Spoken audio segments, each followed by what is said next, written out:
춘천시가 도시열섬과 미세먼지 저감을 위해 1억 그루 나무 심기 프로젝트를 추진하고 있습니다. 하지만 세부 실행 계획이 없어 주민들의 불편만 가중시키고 있습니다. 현장 점검했습니다. 코로나19가 재확산 조짐을 보이고 있는 가운데 폭염 등이 더해져 의료진들의 피로도가 상승하고 있습니다. 이에 강원도가 레벨 D에 보호복을 입지 않아도 되는 여름철 선별진료소 환경 조성에 나섰습니다. 원주 문막화훼 특화 관광단지 사업은 지난해 말 지구 지정이 취소되면서 사실상 백지화라는 말까지 나왔습니다. 원창묵 원주시장이 최근 이 사업을 반드시 하겠다는 의지를 내비치면서 재추진 여부에 관심이 쏠립니다. 강원도가 액화수소 산업 규제 자유특구로 지정됐습니다. 국내 수소 경제의 거점이 되겠다는 도의 야심찬 목표가 본격 추진될 것으로 보입니다.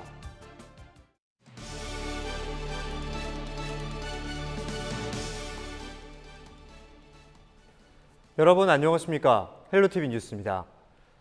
신종 코로나 바이러스 감염 확산에 따른 비상 방역 상황이 벌써 5개월을 넘겼습니다. 지속되는 방역 업무에 무더위까지 더해지면서 최일선 의료진들의 피로도는 가중되고 있는데요. 방역 당국이 폭염 등에 따른 선별진료소 환경 개선을 추진한다고 합니다. 한재영 기자가 보도합니다. 한낮 기온이 30도로 떠는 무더위가 예년보다 일찍 찾아왔습니다. 특히 올해는 폭염 일수가 예년의 배 이상 많을 것으로 전망되고 있습니다. 하지만 선별진료소 의료진들은 온몸을 감싸 바람도 통하지 않는 레벨 D 방호복을 여전히 입고 있습니다. 마스크와 장갑, 안면 보호대까지 착용해 땀이 줄줄 흐르지만 물을 마시거나 화장실을 가는 것도 쉽지 않습니다. 그야말로 더위와 사투를 벌이는 겁니다. 하루에 4시간 정도는 계속 못 벗은 상태로 교대 근무로 돌아가면서 계속 입고서 일을 하고 있습니다. 땀도 더 많이 나고 더 많이 후덥지근하고 조금 어지럽기도 하고 마스크까지 다 쓰기 때문에 좀 아무래도 더운 게 요새 가장 어려운 것 같습니다. 소모임과 단체를 고리로 한 코로나19 재확산 우려도 의료진들의 피로감을 상승시키고 있습니다. 사정이 이렇자 강원도는 여름철 폭염을 대비한 선별진료소 환경 개선에 나섰습니다. 먼저 7월 중 비접촉식 선별진료소를 설치할 계획입니다. 투명 아크릴 벽으로 의료진과 검사자의 동선을 분리해 의료진이 레벨 D 방호복을 입지 않고 검체를 채취할 수 있도록 합니다.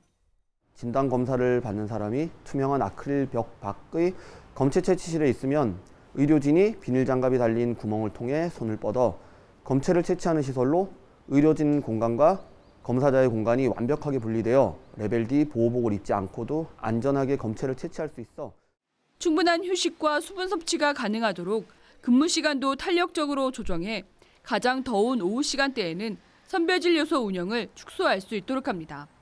도내에서는 보건소 등 38개 선별진료소에서 379명의 의료진이 도민의 건강권을 보호하기 위해 묵묵히 소임을 다하고 있습니다. 재유행 조짐을 보이고 있는 코로나19 사태. 폭염 등에도 불구하고 방역을 위해 최일선에서 애쓰는 의료진을 위해 생활 속 거리 두기의 동참이 중요합니다. 헬로티비 뉴스 한지영입니다. 화천 지역 최대 여름 축제인 쪽배축제가 취소됐습니다. 축제를 주관하는 재단법인 나라는 6일 이사회를 열고 코로나19 재확산 추세 등을 감안해 올해 쪽배축제 취소를 결정했다고 밝혔습니다. 또 다른 여름 축제인 화천 토마토 축제는 화천군과 추진위원회가 개최 여부를 고민하고 있습니다. 화천군은 지역 여름 축제 취소와 상관없이 매년 이어오던 여름방학 대학생 단기 일자리 사업은 추진하기로 결정했습니다.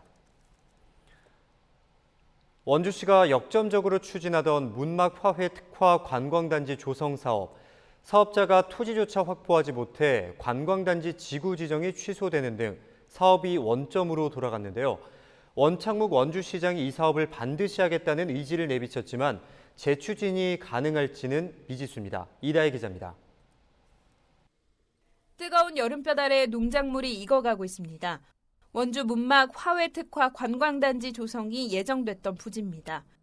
지난해 말 관광단지 조성을 위한 지구 지정이 취소됐습니다. 사업자가 정해진 기한 안에 토지 보상을 못했기 때문입니다. 사실상 백지화라는 말까지 나왔습니다.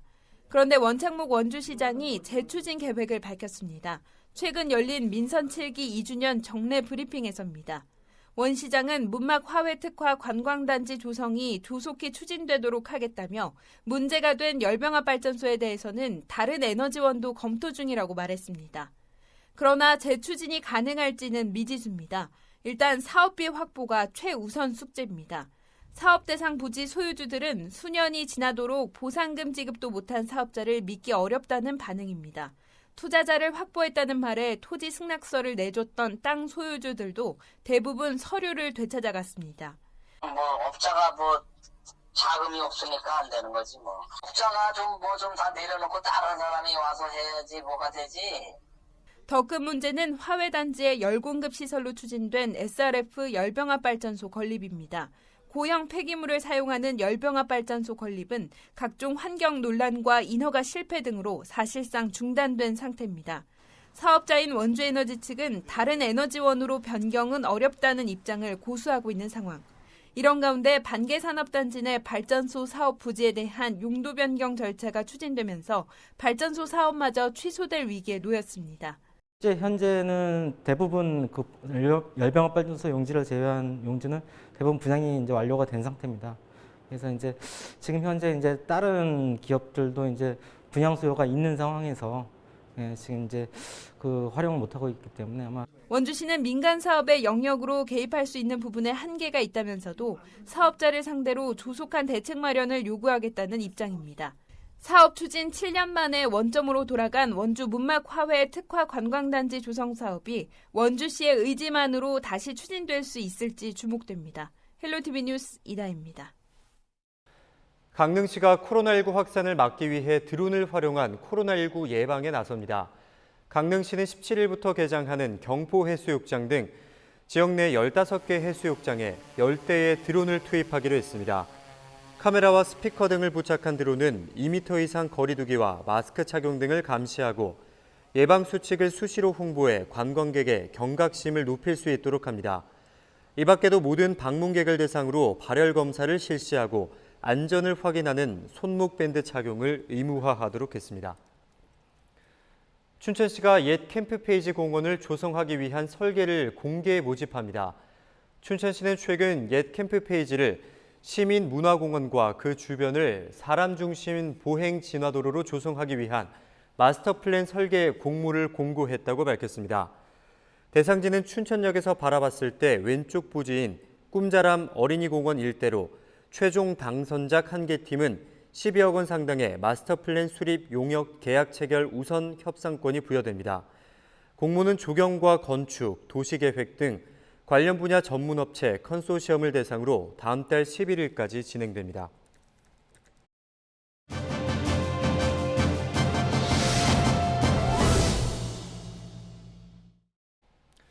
춘천시가 도시 열섬 현상과 미세먼지 저감을 위해 1억 그루 나무 심기 프로젝트에 나섰습니다. 지난해에만 76만 그루를 심었고 올해는 270만 그루를 심을 계획입니다. 그런데 목표 달성을 위해 너무 무리수를 둔 것 아니냐는 지적이 일고 있습니다. 어떤 내용인지 현장 점검 360도에서 자세히 짚어봤습니다. 장진철 기자입니다. 춘천시 서면에 위치한 문학공원. 춘천을 배경이나 소재로 한 문학작품을 한눈에 볼 수 있고 탁 트인 호수 조망권을 가진 시민들의 휴식 공간입니다. 그런데 공원 한쪽 잔디밭에 은행나무 100여 그루가 빼곡히 서 있습니다. 춘천시가 추진 중인 1억 그루 나무 심기 프로젝트의 하나로 최근 심은 은행나무입니다. 홍천의 비밀의 화원, 은행나무 숲을 벤치마킹한 겁니다. 하지만 나무 간격이 너무 좁습니다. 나무와 나무 간격은 5m 정도지만 지지목이 있어 실제 거리는 2m에 불과합니다. 잔디밭 이용이 어려워지자 주민들은 불만을 터뜨립니다. 굳이 거기에 왜 나무를 심었는지, 평소에 문학공원만으로도 충분히 좋았고 거기서 가시거리도 차라리 강을 보는 것이 훨씬 더 좋은데 무리한 나무 식재가 주민 불편을 초래한 겁니다. 춘천시 퇴계동의 한 인도. 넓은 인도가 좁아지는 구간인데 최근 더 좁아졌습니다. 나무 때문입니다. 인도 양쪽 끝부분에 나무를 심었는데 보행자들의 교차 통행이 어렵습니다. 인도가 좁아요. 그늘은 이쪽에 나무가 오래돼서 그늘에서 쉴 수 있는데 예, 이걸 해놔가지고 사람 다니기 자전거하고 사람하고 같이 다닐 때 자전거끼리 두 대가 갈 때는 좁아요. 한 명씩 가야 되니까 이렇게 좀 그 길이 엇갈린다니까 뭐라 해야 되지? 진로 방해되고 그런 것 같아요. 반면 인도한 널찍한 공원에는 나무를 찾아보기 어렵습니다. 정부의 인도 설치 규정을 어긴 곳도 있습니다. 지난해 정부가 개정한 인도 설치 규정을 보면 최소한의 폭을 1.5m로 규정하고 있습니다. 대부분의 인도가 이렇게 1.5m를 유지하고 있는데 최근 춘천시가 나무를 심으면서 인도 폭이 눈에 띄게 좁아졌습니다. 휠체어와 유모차 통행을 위해 인도 폭 규정을 기존 1.2m에서 1.5m로 넓혔지만 이 규정을 어긴 겁니다. 민원이 발생하자 일부 구간은 심은 나무를 도로 뽑아버리기도 했습니다. 그럼 새로 심은 나무는 제대로 관리되고 있을까? 삼각형 모양의 자투리 땅에 조성된 작은 공원. 춘천시가 최근 도심 속 소공원인 이곳에 나무 50여 그루를 심었습니다. 심은 지 얼마 되지도 않았는데 심은 나무 중에 일부는 벌써부터 이렇게 죽어가고 있습니다. 이 공원에서만 4-5그루가 잎과 줄기가 말라가고 있습니다. 심지어 심은 나무를 잘라내기도 했습니다. 최근 심은 가로수도 곳곳에서 마름 현상이 나타나고 있습니다. 나무 심기 문제는 춘천시의회에서도 도마 위에 올랐습니다. 1억 그루 목표만 정했을 뿐 원칙도 없고 사후 관리도 엉망이란 겁니다. 매년 400만 그루의 나무를 이제 결국에는 심어야 되거든요. 그 400만 그루의 나무를 도대체 어디에다 심어야 될지 이를 추진함에 있어서 사전에 조사가 있어야 됐었고요. 이 같은 지적이 이어지자 춘천시는 이제서야 1억 그루 나무 심기에 대한 세부 계획 수립에 나섰습니다. 이쪽 가로수는 어떤 수종을 심고 몇 메타 간격으로 심고 그다음에 몇 그루를 심는다 이런 뭐 세부적인 내용까지 하여튼 종합 마스터 플랜에 담아가지고 오는 2050년까지 매년 200억 원에 가까운 예산을 투입해 400만 그루씩 심겠다는 춘천시. 도시 열섬 현상을 극복하고 맑은 공기를 확보하자는 취지에 맞게 촘촘한 계획과 실행, 관리가 필요합니다. 헬로티비 뉴스 장진철입니다.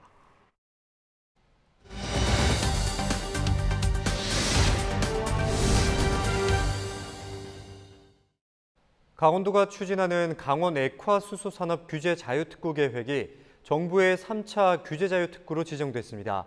강원도는 6일 규제자유특구위원회가 강원 액화수소산업 규제자유특구를 최종 지정됨에 따라 강원도 액화수소 산업이 본격 도약하게 됐다고 밝혔습니다. 액화수소로 산업을 추진하는 것은 국내에서 강원도가 유일하며 강원도는 이번 지정으로 액화수소 중심의 강원형 수소 생태계 조기 구축 기반이 마련됐다고 평가했습니다.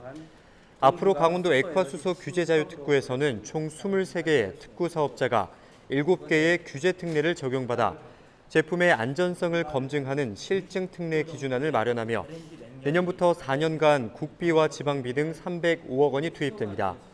특히 수소 생산시설 구축 산업, 수소 저장 운송 클러스터 조성 등 정부에서 역점적으로 추진하고 있는 수소 산업에 대한 주도권을 선점하게 됐다는 의미가 있다고 강원도는 설명했습니다. 강원도가 액화수소 산업 규제 자유특구로 확정되면서 국내 수소 경제의 거점이 되겠다는 도의 야심찬 목표가 본격 추진할 수 있게 됐는데요. 액화수소 산업 특구 지정의 의미와 또 앞으로 발전 가능성 등이 담긴 강원도의 브리핑 내용 들어보시죠. 강원도는 액화수소산업 규제특구로 지정이 됐습니다. 그래서 앞으로 안전하고 경제적인 액화수소를 강원도의 특화산업으로 육성할 수 있게 됐습니다. 액화수소산업 규제특구로 지정이 돼서 앞으로 4년 동안 305억 원의 투자가 이루어지고 또 그 파급 효과로서 2030년까지는 3조 8천억 원의 연 매출액과 2,800명의 고용을 창출할 수 있을 것으로 기대가 됩니다. 그리고 70개사의 기업이 유치될 것으로 또한 기대되고 있습니다. 강원도는 디지털 헬스케어 규제자유 특구로 지정이 된 이후에 이번에 두 번째로 규제자유 특구로 지정이 됐습니다. 액화 수소 산업 중심의 강원형 수소 생태계가 조기에 구축될 것으로 기대가 됩니다. 이 액화 수소 산업은 기체 형태의 수소를 액체 형태로 생산을 하고 또 그것을 저장을 하고 또 운반을 하는 이러한 여러 가지 단계의 기술의 총집합이라고 할 수 있습니다. 응용되는 분야는 수소 전기 차량 그리고 선박, 수소를 연료로 한 선박 그리고 열차 그리고 드론에까지 광범위하게 활용될 수 있고 또 수소 전기 차량의 운영을 위한 충전소 건설까지 포함이 될 수 있을 것 같습니다.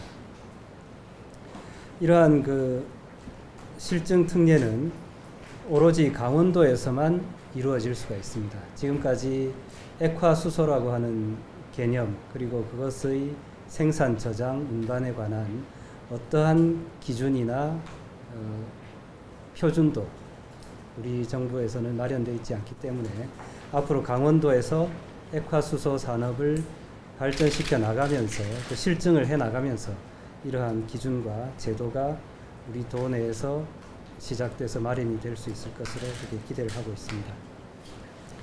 그리고 이러한 액화수소 산업을 통해서 정부의 그린 뉴딜 정책을 선도하고 강원도는 동해안권 에너지 혁신 벨트의 기반을 마련할 수 있을 것으로 생각이 됩니다. 앞으로 액화수소에 대한 수요가 매우 가파르게 증가할 것으로 예상이 되고 또 이러한 액화수소 산업을 강원도가 선도함으로써 한국형 그린 뉴딜 정책의 주도권을 확보할 수 있을 것으로 기대합니다.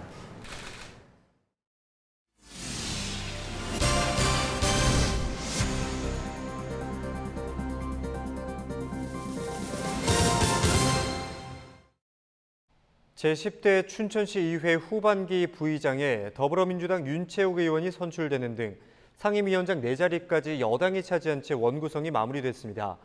춘천시의회는 6일 후반기 원구성을 위한 임시회를 열어 부의장에 민주당 윤채욱 의원을 선출한 데 이어 운영위원장에 박순자 의원을, 기획행정위원장에 송강배 의원, 복지환경위원장에는 김지숙 의원, 경제도시위원장에는 박재균 의원을 각각 선출했다고 밝혔습니다. 이날 임시회는 원구성에 반발한 미래통합당 소속 의원 8명 모두 참석하지 않아 민주당 소속 의원 13명만 참석한 채 진행됐습니다. 동해시 인구가 증가세로 돌아섰습니다. 동해시는 지난해 말 인구수가 9만 500명이었지만 지난 4월 말에는 9만 200명으로 줄어 9만 명 선 붕괴가 우려됐습니다.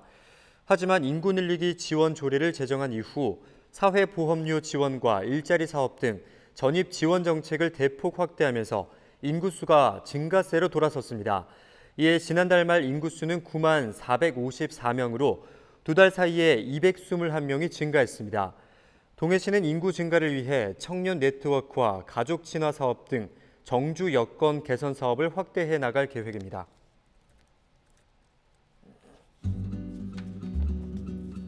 이어서 날씨입니다. 화요일 역시 30도 안팎의 찜통더위가 이어질 것으로 예상됩니다. 여기에 높은 습도까지 더해져 불쾌지수 역시 오를 것으로 보이는 만큼 되도록 장기간 야외 활동은 자제해 주시기 바랍니다. 자세한 지역별 기온을 살펴보면 내륙 지역의 경우 한낮 기온이 춘천 30도까지 오르겠고 동해안 지역으로는 강릉 29도를 기록하겠습니다. 자외선이 강한 시간대에 외출하신다면 모자나 선글라스를 미리 챙겨두시는 게 좋겠습니다. 주간 날씨입니다. 영서 지역 주 후반으로 갈수록 낮 기온이 오른 채를 보이겠으니 온열 질환에 유의하셔야겠고 금요일과 토요일 사이에는 강원도 내에 장맛비가 내릴 것으로 전망됩니다. 이상으로 뉴스를 마치겠습니다. 저희 헬로티비 뉴스는 지영민과 함께합니다. 함께해 주신 여러분 고맙습니다.